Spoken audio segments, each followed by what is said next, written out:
cut your conversation short, and I suspect that if you'd like to keep talking, you will, and that's okay. But the Dean is going to be just a couple of minutes late getting us started.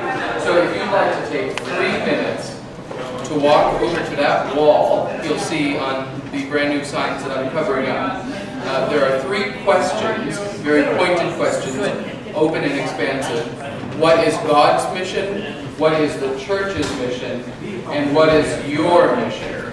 And if you could take 3 minutes to be very concrete and put 1, 2, 3, or 4 words to answer that question, that would be helpful and will set us up for the conversation that we're going to have shortly. Thank you. That's you all. And in particular, you have identified folks either through the council or through the staff to help guide us in some of this work. So to begin with, my office partner, your downtown deacon, Rena Turnham, who will say a couple of things.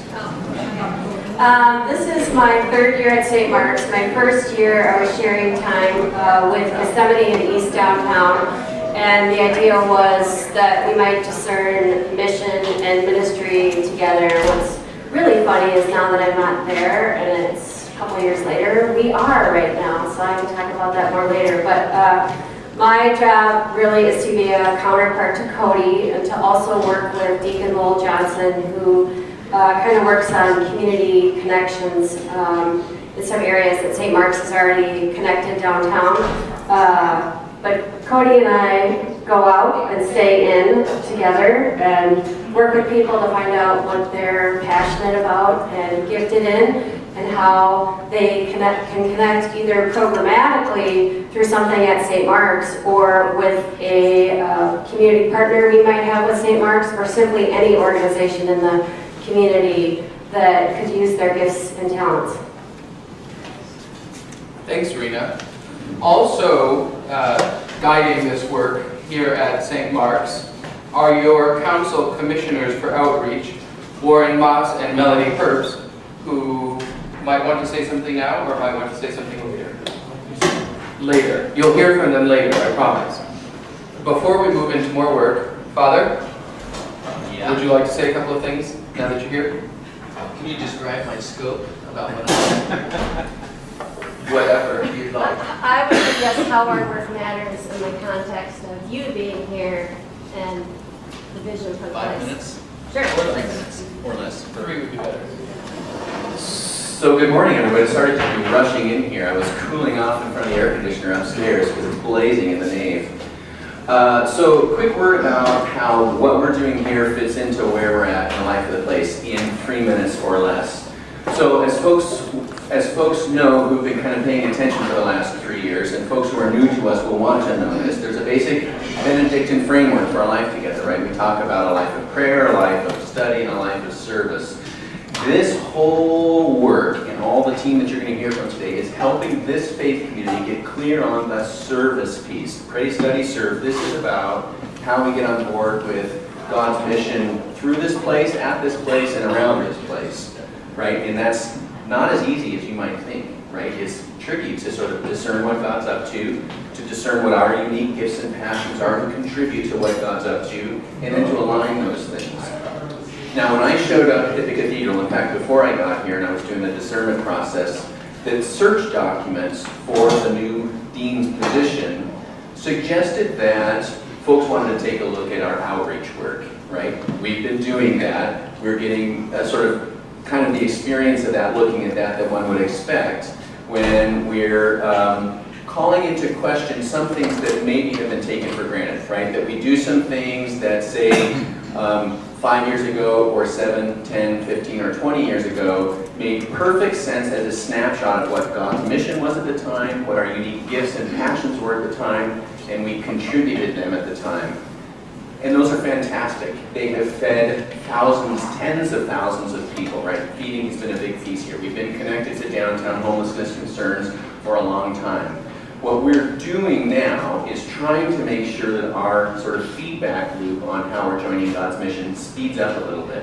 So that it's not just every 15 or 20 years that we self-assess, is what we're doing making sense, but we're asking those questions on an annual basis. right? And we're asking those questions not in isolation. That is to say, we're not just asking, hey, do we love this, and do we kind of like to do it, and do we have the people to do it? But we're asking the question in the context now of an entire downtown network who are also addressing similar direct issues and systemic issues. And that is a whole other ballgame, right? So we're building relationships with some of the organizations that manage the continuum of care. You'll hear a bit about that. There are people who pay attention to who's doing what so that we're not just duplicating services. There's also people who pay attention to where the gaps are in the continuum of care. And we're at those tables because we want to know, hey, if there's a gap in the continuum of care, maybe we've got gifts and passions to help contribute to that, right? And we want to be part of the solution.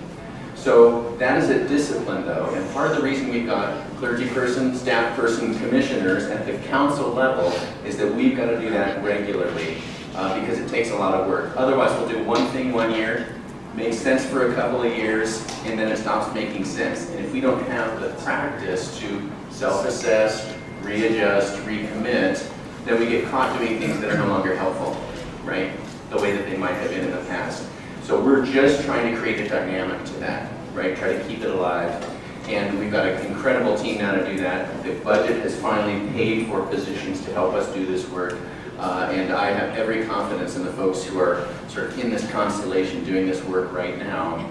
And so that's what you're going to hear about, all right? And this is sort of full year one of really talking about what are we going to do directly, what are we going to do through partnerships, and more specifically, how can people start to get connected with these various initiatives in a way that makes sense most to them. So that's the part in terms of a rule of life. We would love it, and in fact come to expect it, that each member of the Cathedral community has some connection to some initiative through the Cathedral community, right? Even knowing that you're doing all kinds of awesome stuff in the world around us, our desire is that we create a network of things that everyone can contribute to in some meaningful way. So that's what this work is about, is just clarifying and connecting.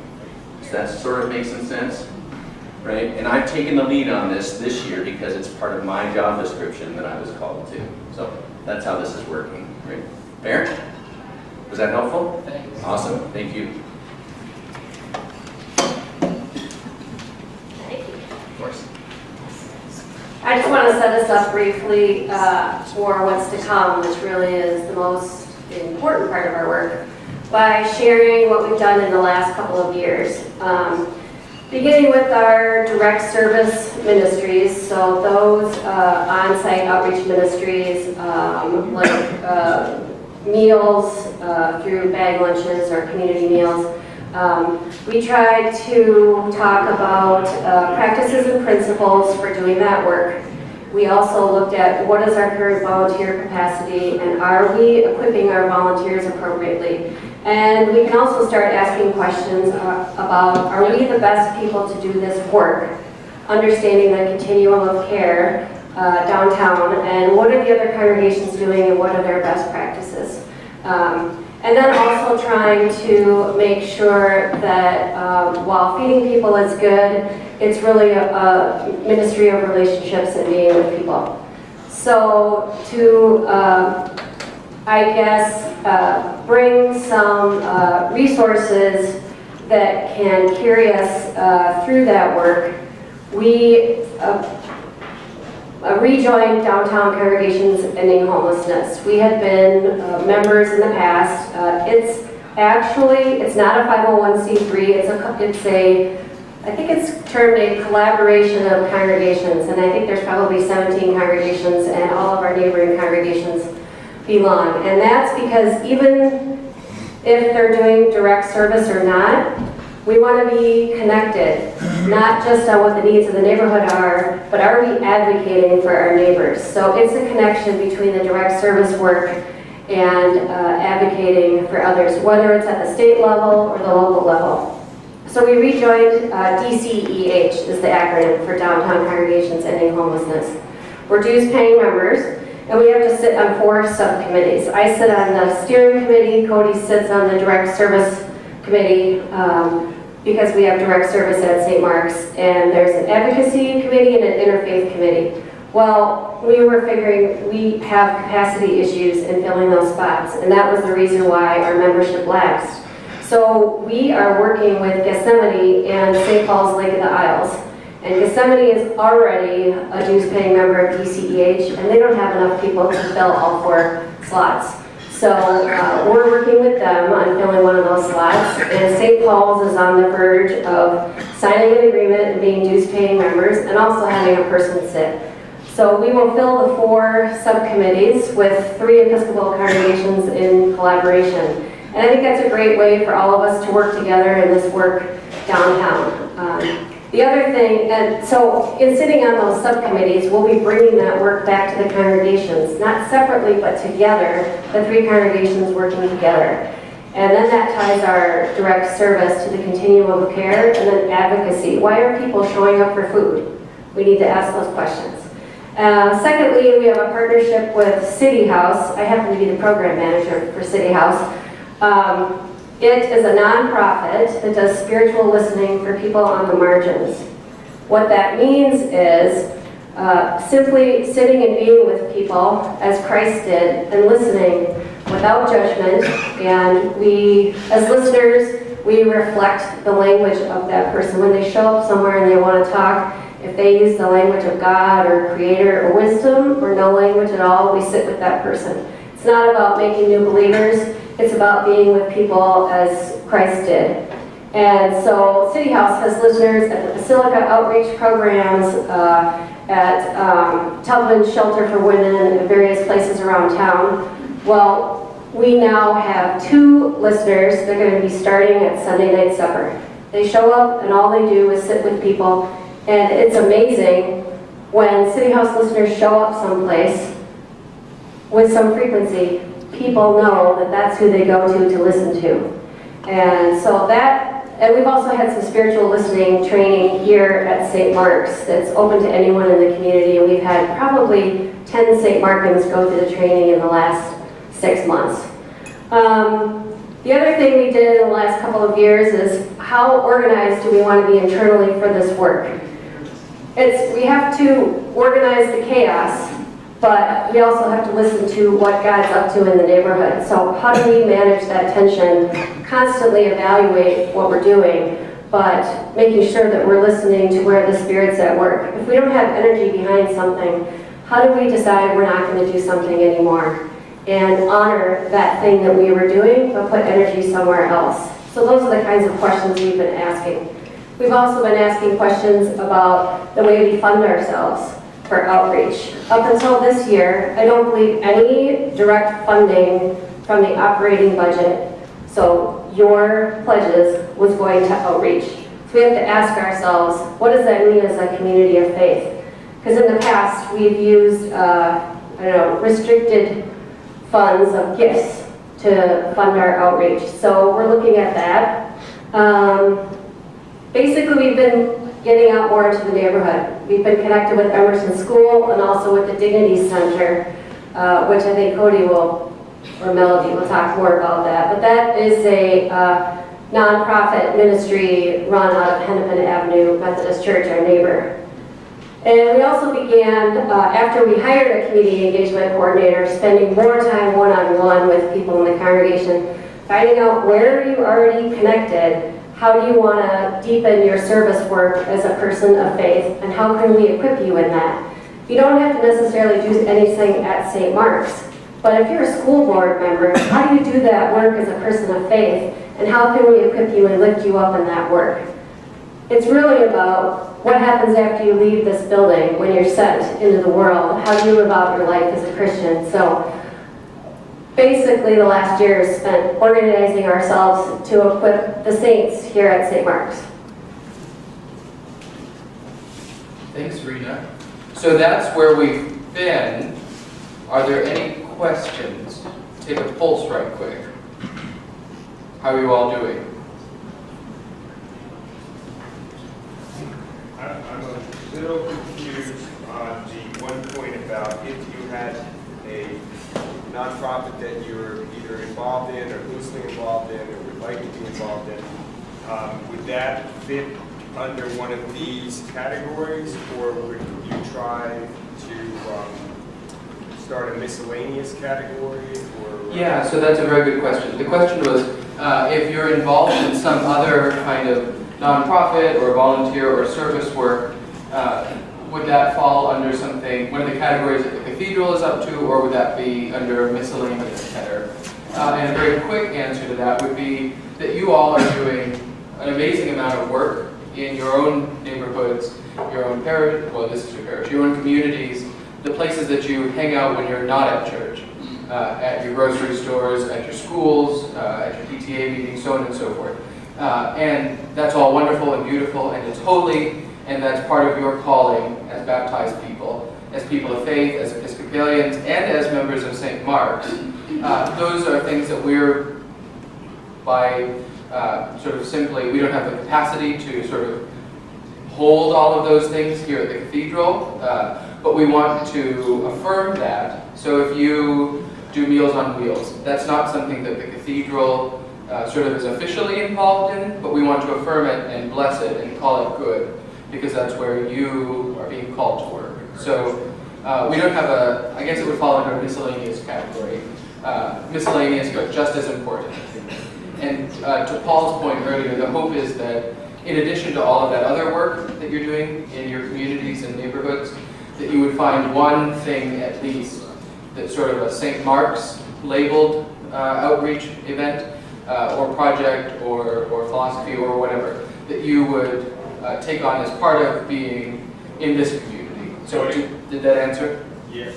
Jim? We are involved in Meals on Wheels, and there Oh, are I'm people sorry. here from the congregation that are doing that, and it is part of our budget. I have misspoken. That's why I thought I'd get it corrected. It is not a good idea to misspeak in front of the senior warden, but I will, One thing. yes. I should have mentioned that we're not doing this work in isolation or without resources for our team. We communicate regularly with the bishop's staff of missioners. Rachel Babbitt is a member here at St. Mark's and also the missioner for community engagement. And she really has been walking hand in hand, as has the whole team, in helping us organize and move forward for the work. And also, we've been receiving some sort of national church training to help in that as well. So that's where we've been, including Meals on Wheels, just so that you know. Melody is going to say a few words about where we are now, which includes Melody Meals on Wheels, in case you didn't know, like me.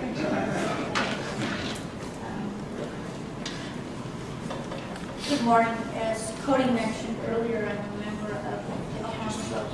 Oh, hold on, okay. I'm a member of the council and co-commissioner for outreach affairs with Warren. I just wanted to, I think you all have this at your tables. It's this thing. Is this the tables? Okay, so you can look at that yourselves and see what's, there's no need for me to read that off. But what I do want to mention is talk a little bit about is our partnership with Emerson Spanish Immersion Language School. It's a Minneapolis public school. It's about 2 or 3 blocks of Oak Grove. I don't think it's called Oak Grove there, but anyway, I was at their first board meeting, and here are all the ways that were suggested that we might engage with them. And using the cathedral, perhaps itself as a resource for art activities, architecture, history, music, the labyrinth, or other centering activities if they needed specific materials for art projects, bodies for events or projects, or supplies. So those are a lot of ways that we discussed being in partnership with them, and when any specific opportunities arise, they'll be mentioned, they'll be communicated, and we also have a champion at Emerson, and that's Martha Hoover. So if you want to contact her directly or me, that's fine. Thanks, Melody. So in addition to Emerson and some of the ministries and projects that Rena mentioned, there's a whole list, and when we're finished, I'd invite you to spend a little time looking at this. These are all of the ministries that St. Mark's is involved in, and I'm going to add Meals on Wheels here. And beg Sarah's forgiveness. So these are all of the things that we're involved in. Of note, there are two things that happen right here at St. Mark's, our Sunday night supper and the bag lunch ministry that I know some of you are very involved in. And we want to highlight those in particular because they happen here and were initiatives out of this congregation and have quite a long history in this congregation. 30 years for bag lunch, is that right, Andy? 30 years. That's an amazing amount of time serving the people of God out of this building. So we want to highlight that while also recognizing that St. Mark's and St. Martin's are involved in a huge number of other things. So at the end of this morning, on your way up to church or out the door, if you'd like to take a few seconds to think about sort of what could God be calling you to do. We dreamt a little bit up on the board, and if you didn't get a chance at the beginning, take some time at the end to answer the question, what is God's mission? What is the church's mission? And what is your mission? And hopefully in one of those three categories, we'll be able to find something that we're up to here as a body that you can plug into. And so that's the visioning that St. Mark's is inviting you to do. It's a wide open field of opportunities. There are all kinds of things that we're doing and that we've been doing, but there are also things that we could be doing, even within this framework that's been built by the outreach commissioners, by Rena, by me, by Paul, by our predecessors, by you all. There's, to quote a spiritual, plenty good room here for you to get involved. So that's the invitation that St. Mark's is making to you all. Here are the places that we've been. Here are the places that we are currently. And we need you to help us figure out together where we all together will be going. So are there any thoughts very quickly on that? Could you just read off that? Yeah, happy to. So here's the list. Right at the top that I'm going to put here, Meals on Wheels. The Dignity Center, Penn Avenue United Methodist Church, as Rena mentioned, they're just up on the hill. The Dignity Center does quite a lot, sort of direct service. They have a feeding ministry. They do suits for people doing job interviews, job skills, those sorts of things. City House. How are we connected there? How are we connected there? Through relationships. And several of you all have participated in various Dignity Center volunteering opportunities in the past. On Thursday, if anyone's interested, is it Thursday? They're having a dialogue right here at St. Mark's at a time to be announced. So if that's something, if direct service is something that you'd be interested in, helping cook meals, helping serve food, helping with job training, helping connect folks who are experiencing homelessness or poverty to stay connected with case managers and mental health practitioners and those sorts of things. That would be a really great opportunity. It's 9:30 to 1, and it's being hosted here because they're under construction over there, so they asked to host it here. Be members of lots of different congregations in the community. Yeah, so 9:30 to 1 right here at St. Mark's in the community room here.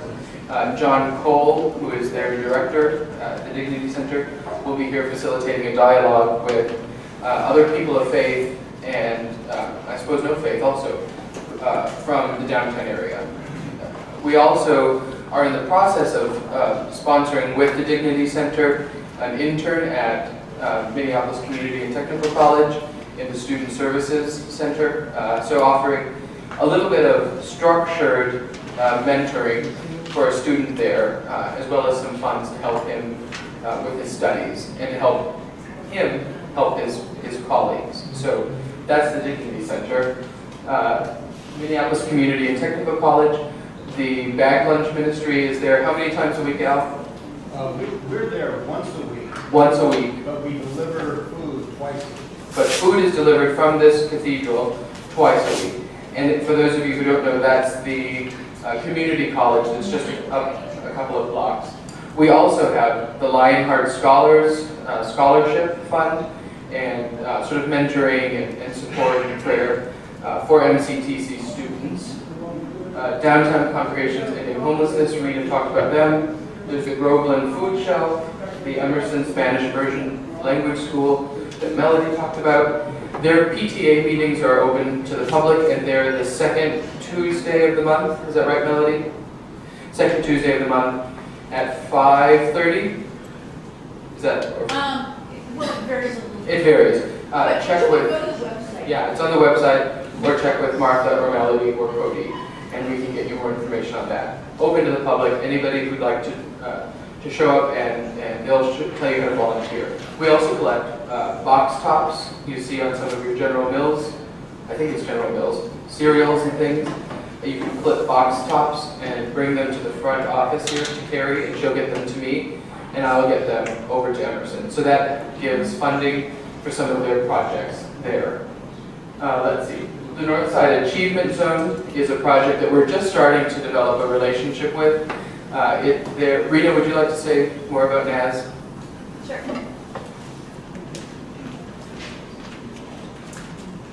Northside Achievement Zone is an organization modeled after the Harlem Achievement Zone. And what it does is takes a geographic area in Minneapolis, North Minneapolis. It's not all of North Minneapolis, it's a few neighborhoods. And it's an organization built from within North Minneapolis that helps close the achievement gap in those neighborhoods. And the whole idea is, how do we help young people graduate from high school and aspire to go on to college?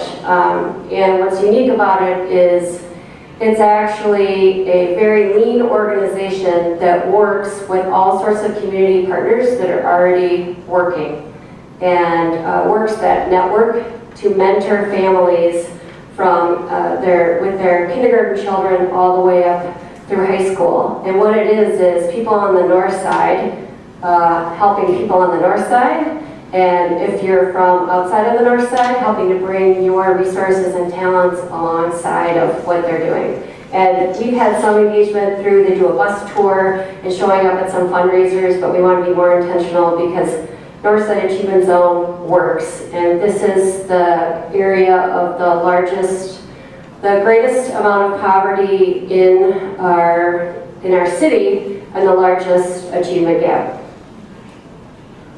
So stay tuned for more ways on how to connect with NAS, the Northside Achievement Zone. If that sounds like something that you would like to take the lead on, be in touch with Rena or myself, and we will loop you in. There are a couple of other St. Martins who have expressed interest in taking the lead on that too. So I'd love to have you on board for that. We also have, as you probably know, the Sunday night supper. And Marie, you're there often, right? And Terry, would you like this? Okay. It's the second? Yeah, well, the second Sunday evening of the month. Second Sunday evening of the month. Starts about 4:30, is that right? Right. Starts about 4:30 with volunteers. The meal is at 5. Yes. And they're always in need of volunteers. So if that's something, if you feel very called to help feed, when Jesus said, "Feed my lambs," if that sounds like something that you'd like to be involved in, you can do that right here. Volunteers are also needed in the morning to help prepare the food. Aha! Volunteers are also needed in the morning to help prepare the food. What time? I presume they're working anytime after 8 o'clock, I think. As early as you can get here after 8 o'clock, and they'll put you to work. Also, if you can't come at 4:30, for a long time, Terry and I were dishwashers. Aha! Yeah, we didn't come till about 5:30. Okay. You know, when you stay a little later for cleanup, but there's a need for somebody else to help with that. That's right. So they're so for many years, Deacon Lowell Johnson, has been a faithful dishwasher alongside others of you. And Lowell is going to be transitioning into work with at Sunday night supper through the City House, doing the spiritual listening, which leaves a vacancy in the dishwashing position. So if your unique contribution to God's mission in the world and in the church is by dishwashing, which is a very holy vocation, I do want to affirm that. It's not one that I'm called to, but it is absolutely holy. In full disclosure. But if that's something that God is putting on your heart and would like to come, about 5:30 on the second Sunday, right here in the kitchen. Sandwich ministry, the bag lunch ministry. Candy, do you have anything to add to that? And we can always use volunteers. We're doing about 1,400 or 1,500 lunches a month now. Our numbers are going up.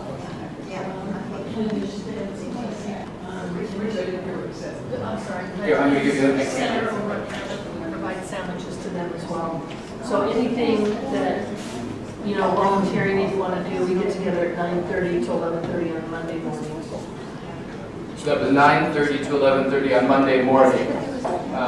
The sandwiches, the bag lunches go to MCTC and the Veterans Center. And I'm not sure if you all heard, it's 1,400, 1,500 standard bag lunches a month, sorry.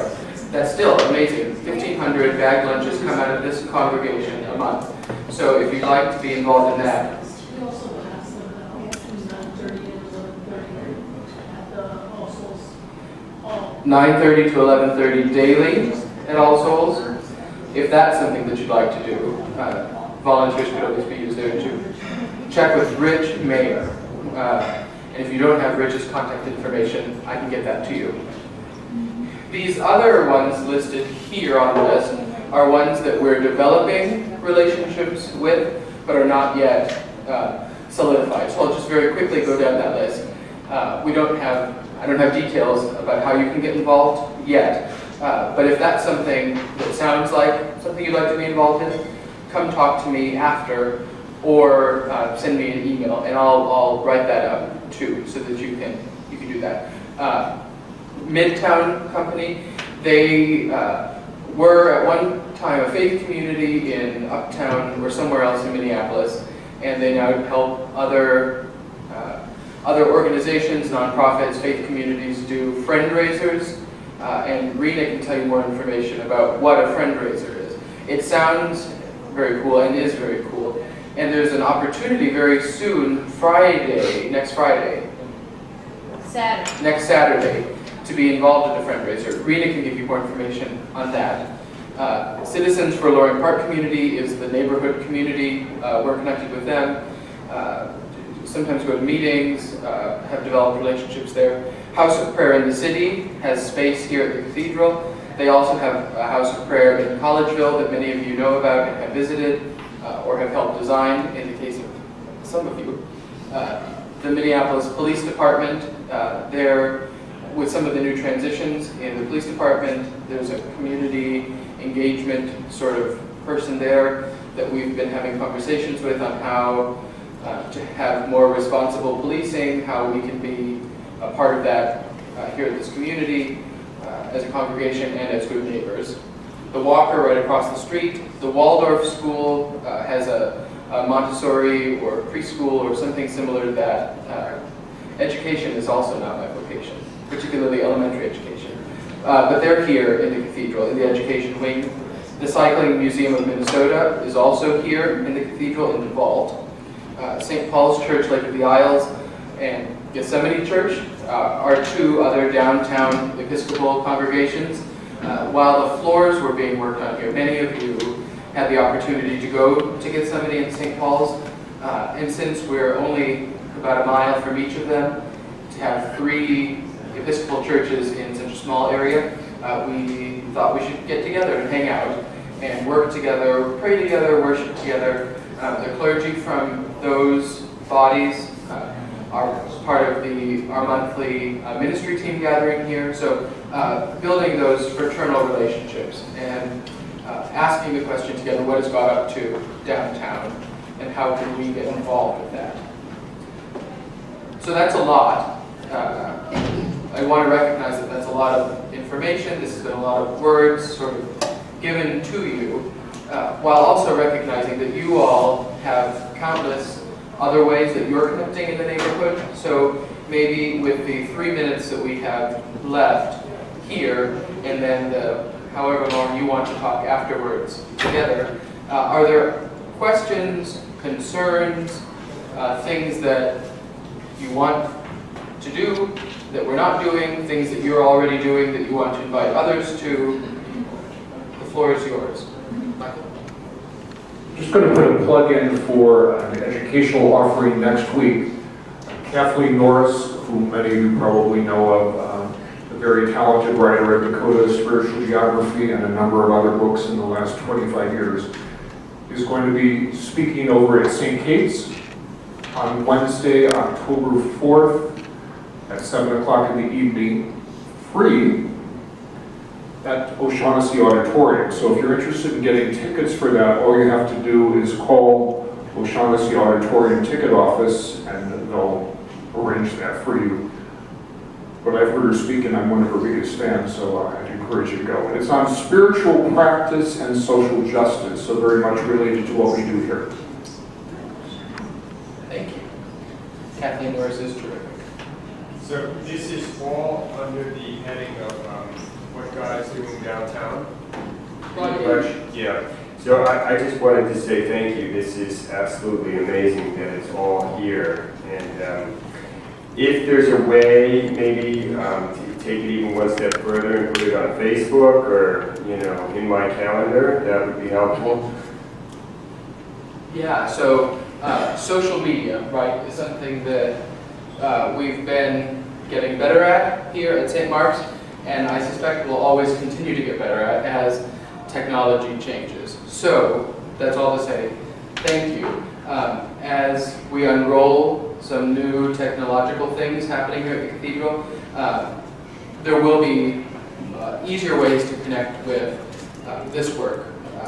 The community engagement will have a whole section of the website that we're working on, and so those things will be posted there. They're currently, if you're not already following the Cathedral on Facebook, there's a Facebook page that events are shared to. There's both a public page and a private community page where any of you can share things. It's moderated by Paul and Carrie. So you can just put that right into the Facebook search engine and that should come up. There's also everything that's public events are posted in the weekly news that get sent out in your email, Facebook, it's maybe even Twitter and other things like that. It's also in the bulletin upstairs, at least for the 10:30 service and maybe even for the 8. So we're working on getting better ways to connect with you all. We've also talked about having a mailing list, sort of a quick action thing that we can get out to people. If that's something that you'd like to be involved in, we can connect you with that. Are there other ways that would be helpful to connect with folks? I just wanted to put in a plug for another way that St. Martins are involved in reaching out to the community is through the Wells Board or Yes. the Wells Foundation.